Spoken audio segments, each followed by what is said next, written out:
মাদারীপুরে মসজিদে নামাজ পড়া এবং আজান দেওয়া বন্ধ করে দেওয়া হয়েছে। কি এক নিগৃহীত নিকৃষ্ট ঘটনা ঘটেছে, যা শোনার পরে আমার হাত পা কাঁপছে, গায়ের পশম দাঁড়িয়ে গিয়েছে।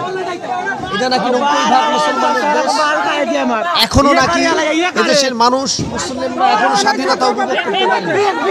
এমন নিকৃষ্ট ঘটনা ঘটেছে মাদারীপুরের শশীকর শহীদ স্মৃতি কলেজে, যেখানের অধ্যক্ষ একজন হিন্দু ভদ্রলোক।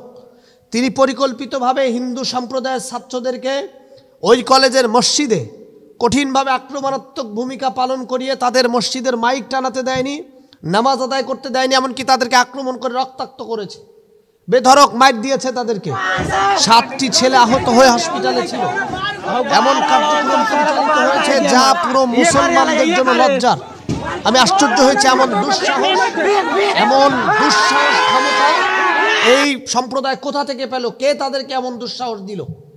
হিন্দু ভদ্রলোক, আমরা যেখানে সাম্প্রদায়িক সম্প্রীতির কথা বলে একটি সোনার বাংলাদেশের পরিকল্পনা করছি, সেখানে এই হিন্দু ভদ্রলোক উস্কানি দিয়ে একটি সাম্প্রদায়িক দাঙ্গা সৃষ্টি করার পরিকল্পনা করছে দাদাবাবুদের ইশারায়।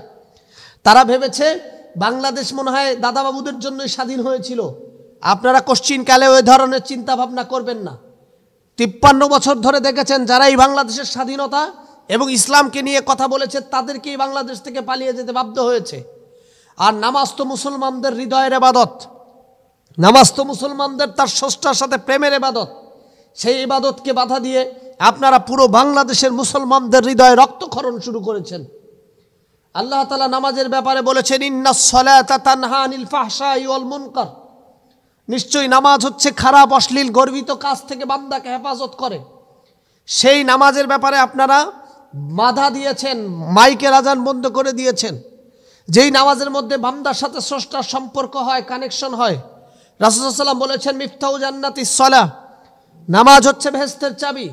শুধু তাই নয়, রাসূল সাল্লাল্লাহু আলাইহি ওয়াসাল্লাম এটাও বলেছেন, একজন বান্দার সাথে স্রষ্টার সবথেকে কানেকশন, কাছের, ভালোবাসার, মায়া হলো সালাত।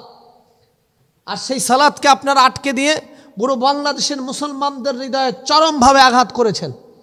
আজকে হিন্দু সম্প্রদায়ের যে অধ্যক্ষ এমনটা করেছেন, এই বেয়াদব, এই কোলাঙ্গারকে দ্রুত শাস্তির আওতায় আনতে হবে। ওকে যেখানে পান ওকে ধরে আনুন। ও কোথায় আছে, কিভাবে আছে, ওকে খোঁজ করে বের করুন। আজকে এই বেয়াদবের জন্য পুরো বাংলাদেশে হিন্দু সম্প্রদায় প্রশ্নবিদ্ধ হয়েছে।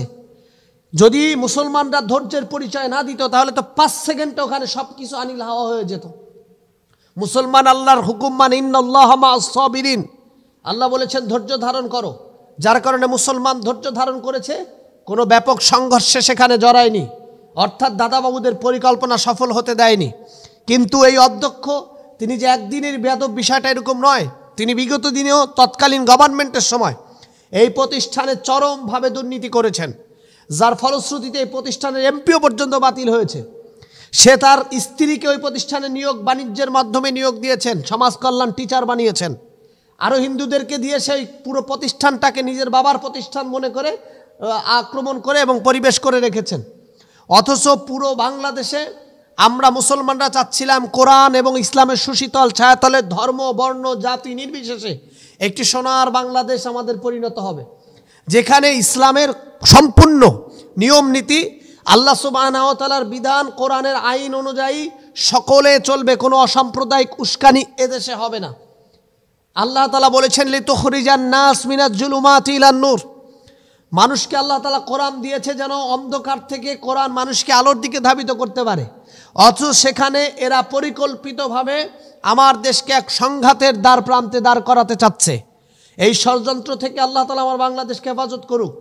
মুসলমানদের প্রত্যেক আঙিনায়, ঘরে ঘরে দুর্গ তৈরি করে সজাগ থাকতে হবে। কেউ যেন আমার দেশের মুসলমান আর ইসলামকে নিয়ে ষড়যন্ত্র করার দুঃসাহস না দেখায়। আল্লাহ তাআলা আমাদের দেশকে হেফাজত করুক।